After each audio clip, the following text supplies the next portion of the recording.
Hello students, today we are going to discuss about a very important cell organelle, that is the endoplasmic reticulum. So today we are going to discuss about the structure and function of the endoplasmic reticulum and about the position of the endoplasmic reticulum inside a cell. So if we talk about the position of endoplasmic reticulum in a cell, then it is attached with the membrane of nucleus. अगर हम position की बात करते हैं तो cell के अंदर endoplasmic reticulum present कहाँ पर होता है, तो this is the nucleus and nucleus that is present in the centre of a cell. ये न्यूक्लियस है जो कि सेल के सेंटर में होता है and it is commonly known as the control centre of a cell. तो न्यूक्लियस की स्ट्रक्चर क्या है? अगर हम न्यूक्लियस की स्ट्रक्चर की बात करते हैं तो you are able to see here कि न्यूक्लियस के बाहर एक डबल मेम्ब्रेन है. This double membrane is known as the nuclear membrane. और ये जो डबल मेम्ब्रेन है ये बीच बीच में से कहीं कहीं पर ब्रोकन है या थिन है. आप देख पा रहे हो ना, थिन है न्यूक्लियर मेम्ब्रेन यहाँ पर. तो जहाँ पर न्यूक्लियर मेम्ब्रेन थिन होती है that is known as nuclear pore. और उसी के साथ ही ये जो थ्रेड लाइक स्ट्रक्चर आपको दिखाई दे रही है this is known as the chromatin. तो क्रोमेटिन क्या होती है? जिससे फर्दर क्रोमोसोम बनते हैं जो कि हेरिडिटरी, एक जनरेशन से अगली जनरेशन में जो मैटर को भेजने का काम करते हैं, इन्फॉर्मेशन को जो भेजते हैं दैट दे आर क्रोमोसोम. तो यहाँ पर हम मेनली स्ट्रक्चर डिस्कस करेंगे एंडोप्लाज्मिक रेटिकुलम की. तो जहाँ पर ये न्यूक्लियर मेम्ब्रेन होती है उसी के साथ में जुड़ा हुआ होता है एंडोप्लाज्मिक रेटिकुलम.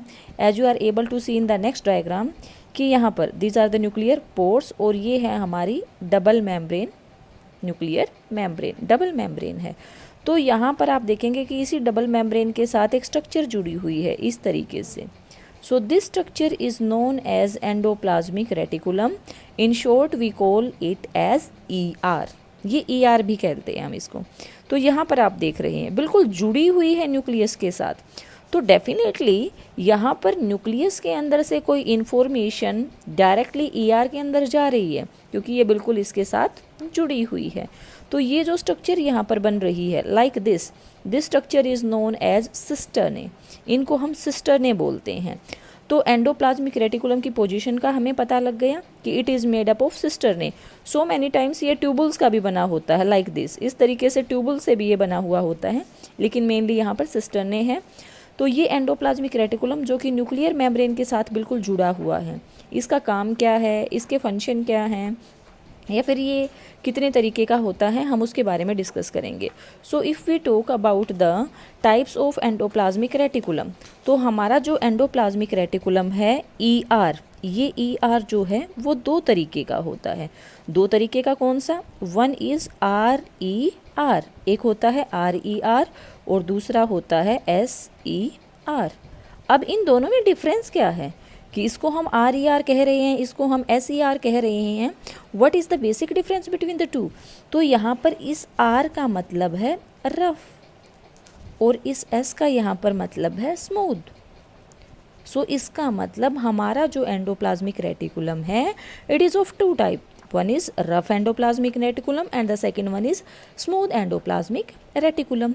तो अब ऐसा कैसे है कि एक एंडोप्लाज्मिक रेटिकुलम को हम रफ कह रहे हैं, एक को हम स्मूथ कह रहे हैं? तो उसके लिए मैं आपको बिल्कुल एक आसान सी स्ट्रक्चर यहाँ पर दिखा रही हूँ. देखिए दीज टू स्ट्रक्चर आ रहे, यहाँ पर ये दो स्ट्रक्चर हैं लेकिन एक जो स्ट्रक्चर है उसके ऊपर कुछ ऐसे बना हुआ है लाइक दिस, और दूसरी जो स्ट्रक्चर है वो बिल्कुल ऐसे ही प्लेन है. तो आप कौन सी स्ट्रक्चर को रफ कहोगे, किसको स्मूथ कहोगे? तो अकॉर्डिंग टू मी मुझे ऐसा लग रहा है कि अगर मैं इसको टच करूँगी तो मुझे यहाँ पर रफ जो टच है वो महसूस होगा and it will appear as smooth. ये स्मूथ लगेगा. तो इसका मतलब रफ एंडोप्लाज्मिक रेटिकुलम के ऊपर कोई स्पेशल स्ट्रक्चर होती है जो कि इसको रफ टेक्सचर दे रही है और स्मूथ एंडोप्लाज्मिक रेटिकुलम के ऊपर कोई भी स्ट्रक्चर नहीं है.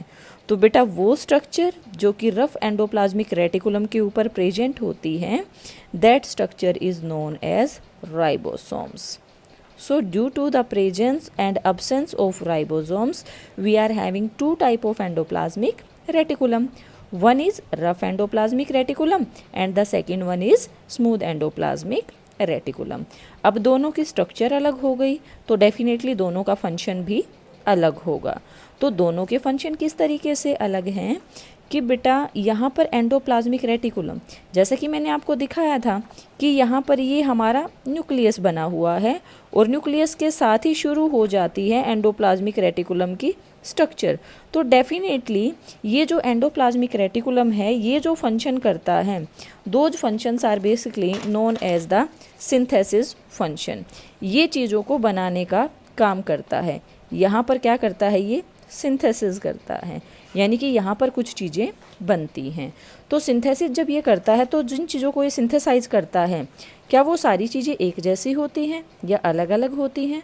तो definitely the things that are formed by the rough endoplasmic reticulum and the smooth endoplasmic reticulum are different. So what is the difference? कि due to the presence of the ribosomes, rough endoplasmic reticulum helps in the synthesis of proteins. ये यहाँ पर proteins बनाता है। तो proteins जो होती हैं, these can further form enzymes. ये यहाँ पर एंजाइम्स भी बना सकती हैं, क्योंकि एंजाइम्स जो होते हैं they are a type of proteins, वो प्रोटीन्स ही होती हैं। अगर मैं यहाँ पर स्मूथ एंडोप्लाज्मिक रेटिकुलम के फंक्शंस की बात करती हूँ, then it mainly helps in the formation of lipids. ये लिपिड्स को बनाता है एंड स्टेरॉइड्स।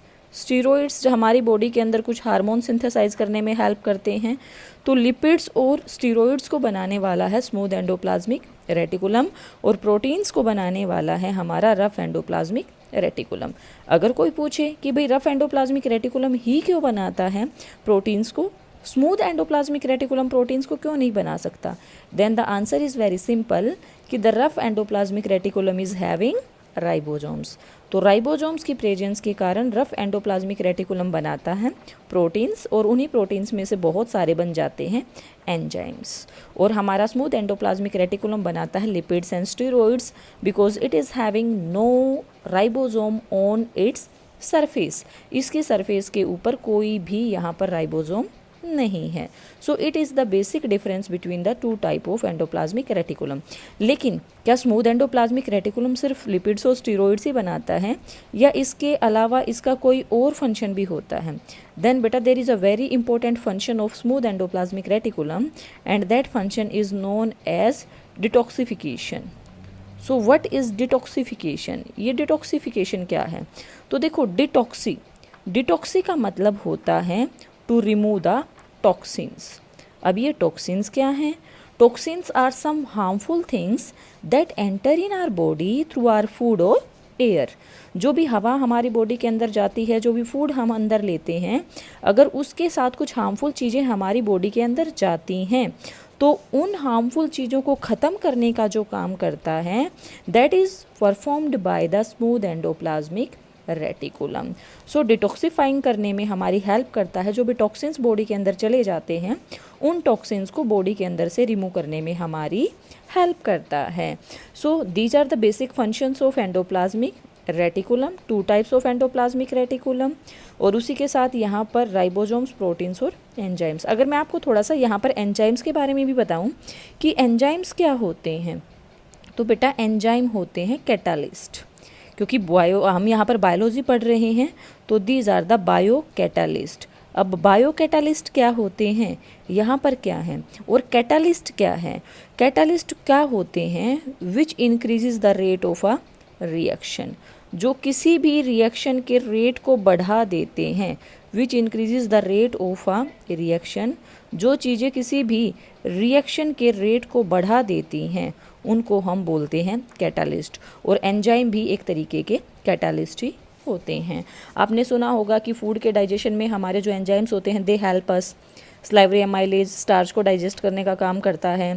प्रोटीएज, पेप्सिन, ये हमारे प्रोटीन्स को डाइजेस्ट करने का काम करती हैं। तो इसी तरीके से जो एंजाइम्स होते हैं they help in multiple functions in our body. So this is the all about the structure and the function of the endoplasmic reticulum. So next we will discuss about the next organelle. So till then revise the concept.